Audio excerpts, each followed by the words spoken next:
Chapter 8. The deputy and his two-gun companion went to the floor, under the weight of the heavy wooden table, as a bullet splintered the first lantern. Ezra scrambled over the floor after them like a bull-like roar. The stranger's bullet had smashed Sam Sloane's gun out of his hand as he drew, leaving him unwounded but with his fingers numb. The interior of the dance hall was a crazy tumult of shrill screams from the girls and whoops of glee from the cowboys. Another lantern went out as Ezra reached the scar-faced gunman and got one of his big hands about his lean neck. From the floor behind Ezra, Sam was shouting for him to come on and get out of the mix-up, but Sam's words were indistinguishable in the general hubbub. Sitting on the floor, Ezra began enthusiastically throttling the deputy's companion. A bullet splintered the third lantern suspended from the ceiling, plunging the dance hall into darkness. Silence came with the darkness, and as though the inmates of the room were suddenly appalled by what had happened. Ezra heard Sam panting angrily in his ear. "Come on, in a hurry. Let's get out the back way." Happy to know that his runty partner was still alive, Ezra gave a grunt of approval. He lunged to his feet, dragging the man up with him and tossing him over his shoulder like a sack of oats. He stumbled forward in the darkness behind Sam with one arm clamped tightly about the man's arms and body to prevent him from using his guns. Sam drove shoulder first into the swinging door leading to the lit kitchen.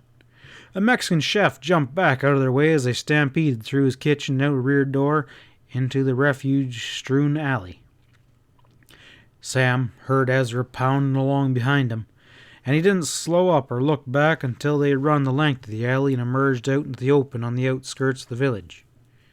He drew up, panting loudly, in the shadow of a group of cottonwoods on the bank of a small irrigation ditch. Ezra stopped beside him as Sam muttered, "A hell of a mess now. We can't even go back for our horses." "Most damn fun I had in a coon's age," Ezra chortled. "Reminds me of the time." "What gets me is what started all the shooting." Sam sank down on his haunches, exhausted, and dragging out papers and a sack of tobacco from his shirt pocket. "Sorta seemed like to me that deputy took a disliking to us. I should have smacked him when he first sat down at our table." Ezra gently lowered his captive from his shoulder, catching the man's two wrists tightly in a vice that was like the pressure of a giant iron vice. Sam had his head bent and was carefully pouring flake tobacco into a pouched cigarette paper. "I can't figure out where the deputy got a hold of the gunslinging gent, or why. He ain't been gone more than 10 minutes. Of course, the bartender might have told him we asked about Mose Higgins, and that seemed a bad sort of subject. But man alive, how that man went for his hardware. Caught me flat-footed and sitting still. I sure admired to meet up with him again." "What are you mumbling about?" asked Ezra placidly. "Here he is waiting to meet you." Sam came uncoiled like a released spring. He jumped a foot off the ground and came down, peering through the black shadow cast by the trees at Ezra and the tall man standing by his side. He stared unbelievingly for a little minute, and then shakenly, "You mean to say you brung him along?" "Sure. I hoisted him onto my shoulder while you said we was be getting out. I thought you might want to ask him some questions." "God almighty," breathed Sam in an odd tone. He stepped closer and plucked the man's left holster gun, made sure the other holster was empty, and then demanded angrily, "All right, mister, start talking." He was rewarded with a string of oaths in a vitriolic undertone. Ezra tightened his grasp on the wrists until the bones gave forth a warning crackling as though they were about to splinter under the pressure. The oaths gave way to shrill exclamations of pain. "That's just a mite for a sample," Ezra told them. Start talking before I really go to work on you. All right, the man snarled. What do you want me to talk about? What's your name? None of your... Jeff Crotchery. Hold it, Sam whispered. I hear men a-coming. He jammed the muzzle of the tall stranger's gun into his belly and warned him. One yelp out of you and you'll be yelping no more. Excited voices were approaching them from the direction of town. Further away, in the other direction, a dog yelped and the hoofbeats of a trotting horse came through the silent night to the listening trio. We best cross the ditch, Sam muttered. Strike out into the open and see if we can locate us a couple of horses. He started forward, relaxing the vigilancy of his gun hand for a single fatal instant. Caudry threw himself sideways and dived in amongst the huge trunks of the cottonwoods, which gave him momentarily shelter from the lead that Sam blazed after him. Then he was running into the darkness, shouting wildly, and Sam wasted 2 more futile shots after him. The blast of lead was answered by shouts from the searching party. Sam grated. We're caught now. And paused. He heard us planning to take out across the creek. Which we better not do, Ezra remarked quietly. He stretched one arm upward and caught a long, heavy horizontal limb above his head, snaked his heavy body upward as lithely as any circus performer on a trapeze. Astride the heavy limb, he leaned down and caught the outstretched hand of his smaller partner and yanked Sam up effortlessly beside him. They could see the advancing men now, a dozen or more, it appeared in the dim moonlight.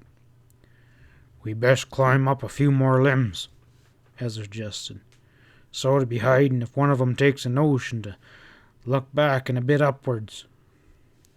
Ain't much chance of that, Sam scoffed as they carefully climbed up and settled themselves on a sturdy perch, screened from below by the green leaves. None of 'em seems to know that you have monkey blood in you. If I hadn't let that feller jerk away... Better off up here than fast-footing across the sand dunes, Ezra whispered. Maybe we can hear something. It'll make some sense. Sam shushed him as a group of excited villagers arrived beneath the tree. They could hear Jeff Condry, his thin voice explaining. Last I saw them, they were streaking out across there on the other side of the ditch. They wouldn't stay and fight, dang 'em, even if they did have both my guns. An excited mixture of Mexican and English voices broke out underneath the tree.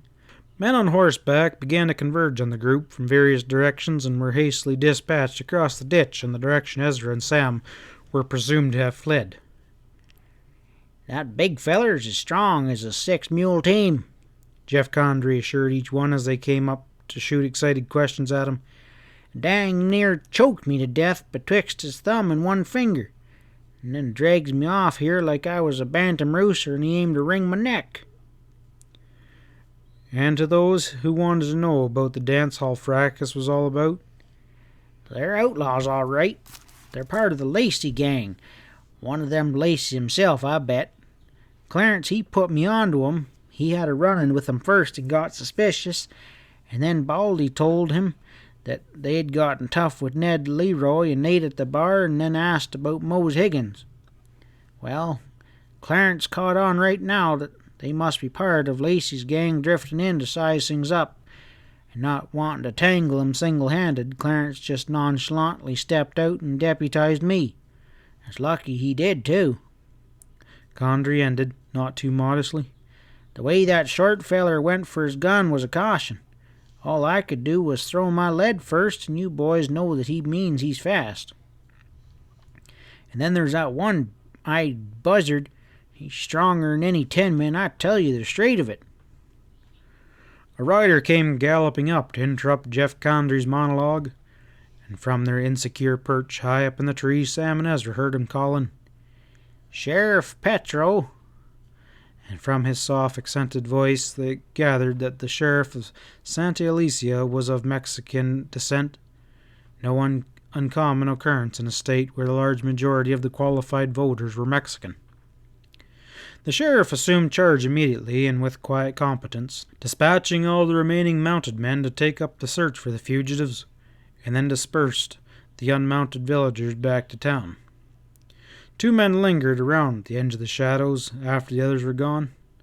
From their voices, Sam and Ezra recognized them as the stocky, sullen-faced deputy who had introduced himself as Adams, and his fast-shooting friend with the scar face.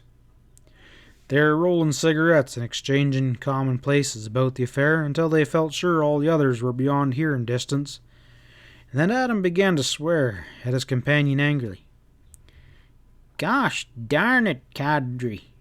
That was the dangest bugling I ever been in. Why in the dickens did you shoot that black-faced feller's gun out of his hand instead of drilling him? I told you." "Listen, babyface." Cadre's voice twanged like a tight wire. "When you're shooting as fast as I was shooting tonight, you don't have much time for aiming, and I don't see you throwing any lead." "Well, that's 'cause I was standing behind you and couldn't get my gun out," the deputy muttered defensively. "And I wanted to know what the matter with Ned Leroy was there, too. He sat there and didn't even go for his gun." "You better jump that fool Pete Bemis for shooting the lights out," Cadre declared. "Hadn't it been for that, we would have had him." "Oh, I reckon we got him anyway. They can't get away on foot. I wish to goodness this was all over, Jeff. I'm getting jumpy, and I don't care who knows it." "Worried about the gal, huh?" "Well, why shouldn't I be? Listen, what about the other man tonight? The Rainey who dropped by Higgins' ranch. You reckon he's in on this too? Or was he telling the truth about accidentally stopping in to get out of the rain?" "Well, I thought first off, like you, that he must have been the feller Mose was expecting, but now I don't know. Those 2 yahoos tonight, they fit the bill too good. I'd say one of us ought to ride up Lonesome Creek and put a bug in Harry's ear. The dang fool should have recognized you tonight if you'd just told him." "Hell, I couldn't. I couldn't tell him anything. Not with Helen right there listening." Clarence Adams exploded in harassed tone. "I was damn glad he made the mistake he did and carried the feller off, but I'll see Lacy gives him hell for grabbing the girl, too." "You better stay clear of Lacy till this is over, the way you bugled things up here tonight. You wouldn't know him anyhow," Cadre boasted. "No one does but me. Lots of times when he's working up a wingo like he's got figured for Santa Lecia, he drifts into town weeks ahead and figures around unbeknownst to any of the gang. But he's watching. Don't you ever be forgetting that." There was an implied threat in Jeff Cadre's voice that did not escape the young deputy. He replied nervously, "Oh, sure, I know how Lacy works. We better start drifting back to town. Do you want to ride up to Lonesome Creek, or should I wait for time to do it?" They were strolling away from the cottonwoods by that time, and Cadre's reply was lost in the distance. High up in the leafy perch, Sam Salone moved his legs cautiously, and then let out a soft groan. "Damned if I ain't growing here. Hold my hand, Ezra, while I see can I tear myself loose and drop down to the next limb." "Well, maybe we ought to build us a nest and settle here. I got so that I kinda enjoy being in this tree." "We're riding up Lonesome Creek, and we ain't losing no time about it neither." He slid off the limb cautiously and then swayed downward like a pendulum while his feet groped for the lower limb. His strained muscles gave way suddenly, and he went crashing downward, bouncing from one limb to another, and then finally ended in a disgruntled heap at the foot of the tree. Ezra leaned down and asked anxiously, "Any bones broke?" and was answered by a volley of abuse. "Why didn't you catch me, you thick-headed ape? Heck no, I ain't hurt. Just figured that was the quickest way down. Why don't you try it your own self? "Oh, reckon I will," Ezra called from above. There was a great crash of limbs, and Ezra jumped back out of the way just in time to escape the catapulting form of his partner. But Ezra hit solidly on both feet with a loud thud and announced cheerfully, "Yeah, you're right. That is the easiest way out of a tree. What do we do now?" he asked forthright. "Every mother's son hereabouts looking for us with cocked guns." 9/10 of the mother's sons out yonder are scouting the prairie for us," drawled Sam. "Seems to me like it'd be smart for just to mosey right back to the hotel stable and saddle our horses. No one will be looking for us to do it, and then we'll find out where this Lonesome Crick place is and take a look-see out there." "Sounds plumb crazy to me," said Ezra in a pleased tone. "So come on." As they left the concealing shadow of the cottonwoods and began cautiously circling the darkened adobe homes in the direction of the rear of the Palace Hotel, he asked Sam, "What do you make of that talk we heard back yonder? Don't seem to make much sense to me. First off, they think we're outlaws and start gunning for us as soon as we ask about Mose Higgins. And then the deputy and Scarface, they want to get us because they're tied up with some gang and they think we're bad business because we're ended up asking for Higgins. Oh, hell, I'm all mixed up now," he ended hopelessly. "It don't make sense nohow." "Course it don't. Not the way you tell it. Now, the way 'tis, well, is like this. The sheriff and everyone else thinks, oh, hell, I don't know what everyone thinks, but they're all gunning for us. We gotta keep out of sight till we find out what's what. Now, this alleyway ought to lead us back to the hotel, and I reckon the stable ought to be back of the hotel, and I'm hoping that Miguel's only the stable boy. Let's take off down this alley." They moved along cautiously, keeping close to the shadows cast by the low walls of the buildings until, at last, they came to a lantern hanging at the end of the rafter, faintly illuminating a sign that read, "Palace Livery Stable." "There she is," Sam muttered with satisfaction. There were sliding wooden doors closed tightly on the alley entrance. Ezra exerted his strength, and one of them slid back on rusty iron runners with a protesting squeak. They hesitated, waiting to be challenged from inside, but no voice was lifted inside the stable.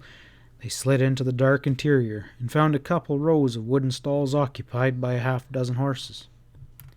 It was the work of only a few minutes in the darkness to pick out their own mounts and their familiar rigging, and only a few more before they had them saddled and were led outside. As they swung into the saddle, Ezra looked regretfully at the two-story hotel and muttered, "Oh, that lumpy bed wouldn't feel half bad to my bones right now." "My goodness, you're getting soft and lazy-like, just like Pat," Sam sneered. He was in the saddle, leading the way slowly to the mouth of the alley. "Call yourself lucky we didn't end up sleeping in that dang cottonwood tree." They were at the end of the alley when a sleepy Mexican voice called from the sidewalk, "Quinez? Pablo Gonzalez y Pedro Martínez," Sam murmured. "Bueno, compadres." The Mexican guardian of the alley stepped back to let them pass, satisfied that they were members of his own race and not the two gringo outlaws. Sam reined up when they were opposite of the Mexican and asked him in fluent Mexican for directions to Lonesome Creek. The answer came readily enough, explicit directions for riding directly to the creek, where it spread out from the mountain ravine into the sandy plain.